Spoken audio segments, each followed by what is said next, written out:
Bismillahirrahmanirrahim. Assalamualaikum warahmatullahi wabarakatuh.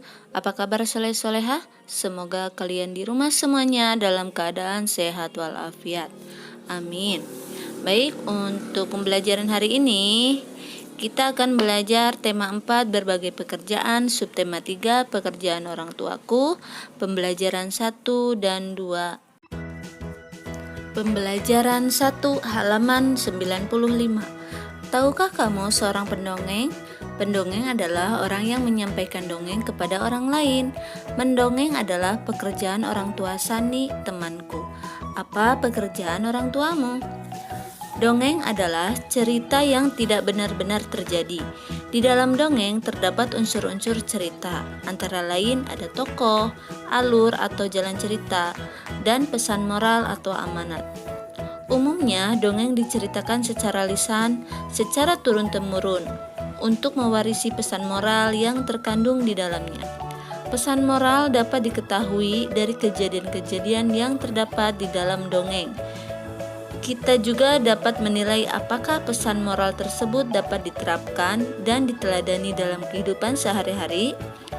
Untuk dapat menilai kejadian yang terdapat di dalam dongeng, kita perlu membaca dongeng tersebut dengan cermat.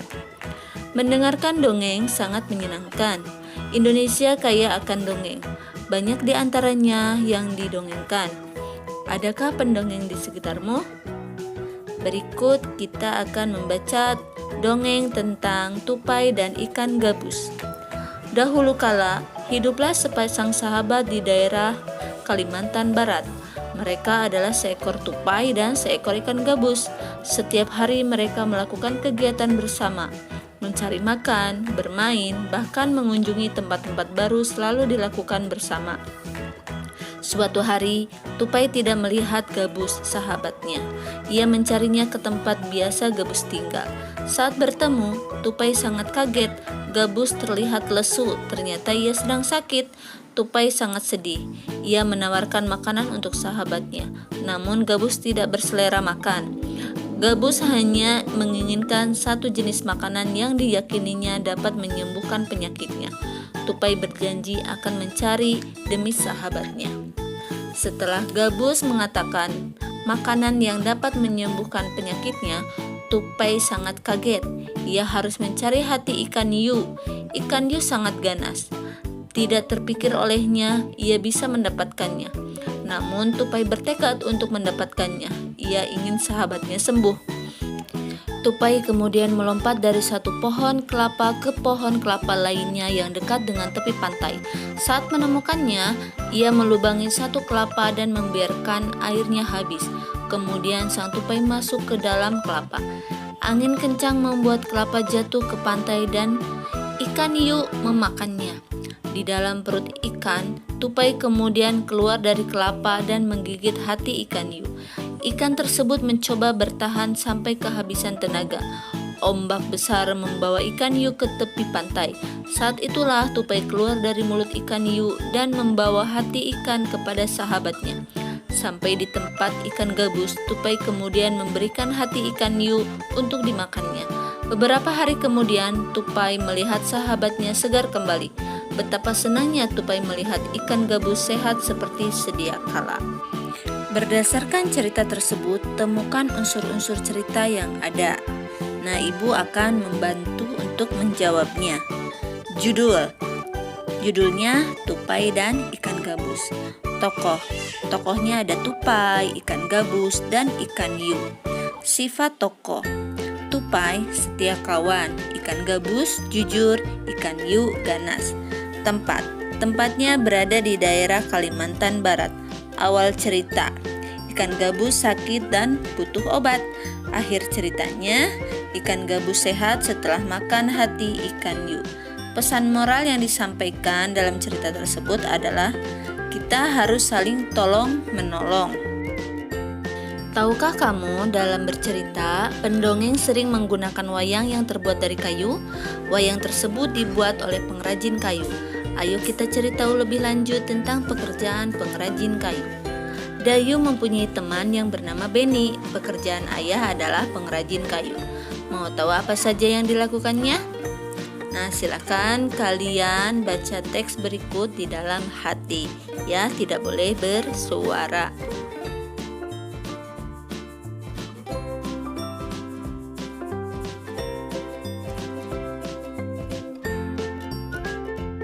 Sumber daya alam yang digunakan oleh ayahku adalah kayu.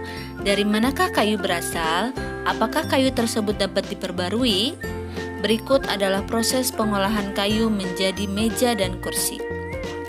Awalnya pohon itu berada di hutan, kemudian pohon tersebut ditebang ya. Selanjutnya, kayu-kayu diangkut ke kota atau ke pengrajin. Nah, kemudian oleh pengrajin itu diolah, dirubah menjadi kursi, meja. Nah, proses pengolahan ini disebut produksi. Kemudian setelah menjadi kursi, meja, selanjutnya dikirim ke toko mebel. Nah, di toko mebel ini dipasarkan ya.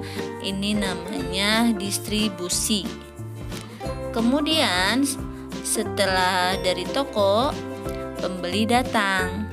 Nah, pembeli ini disebut konsumen. Ayahku mendapatkan kayu untuk bahan baku mebel dari hutan. Salah satu hutan di Indonesia yang sering diambil pohonnya adalah hutan di Kalimantan.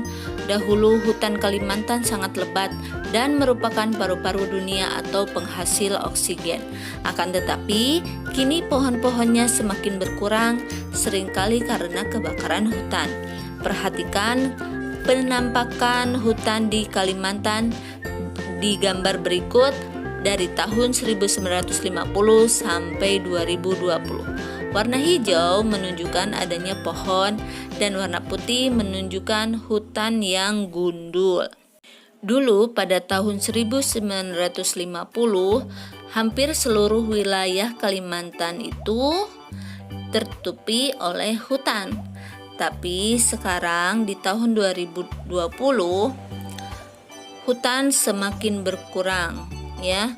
Di situ bisa terlihat dari warna hijau yang ada di tahun 2020. Keberadaan hutan sangat berpengaruh pada pekerjaan seorang tukang kayu. Untuk itu, hutan perlu dijaga kelestariannya. Pembelajaran 2 halaman 104. Tahukah kamu di balik pekerjaan nelayan? Nelayan tradisional menjunjung tinggi rasa persatuan dan kesatuan. Ayo kita cari tahu. Salah satu pekerjaan yang ada di sekitar kita adalah nelayan. Banyak sekali nilai-nilai yang bisa kita pelajari dari seorang nelayan. Salah satunya adalah gotong royong. Sikap gotong royong di kampung nelayan. Pak Eko tinggal di kampung nelayan dekat pantai. Ia dan warga desa yang lain bekerja sebagai nelayan tradisional. Biasanya Pak Eko dan 6 warga lainnya berangkat pada malam hari. Mereka menggunakan perahu. Mereka bergotong royong untuk menarik jaring. Hasil ikan di hari itu dibagikan sama rata kepada 7 orang, termasuk Pak Eko. Kadang-kadang ikan tersebut langsung dijual. Hasil penjualan ikan juga dibagi sama rata. Pada saat tidak pergi mencari ikan, mereka bersama-sama membetulkan jaring yang rusak.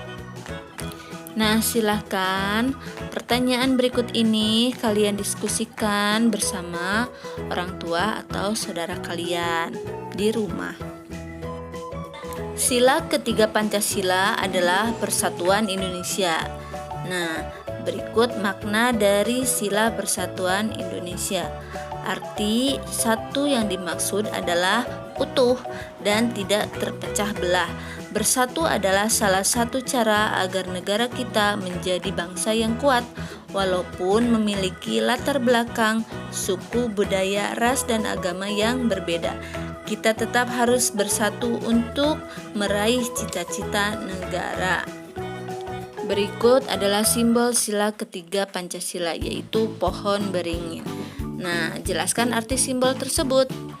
Pohon beringin di sini memiliki makna bahwa Pancasila merupakan tempat berteduh atau berlindung bagi seluruh rakyat Indonesia agar merasa aman dan nyaman meskipun terdapat banyak perbedaan antar suku bangsa.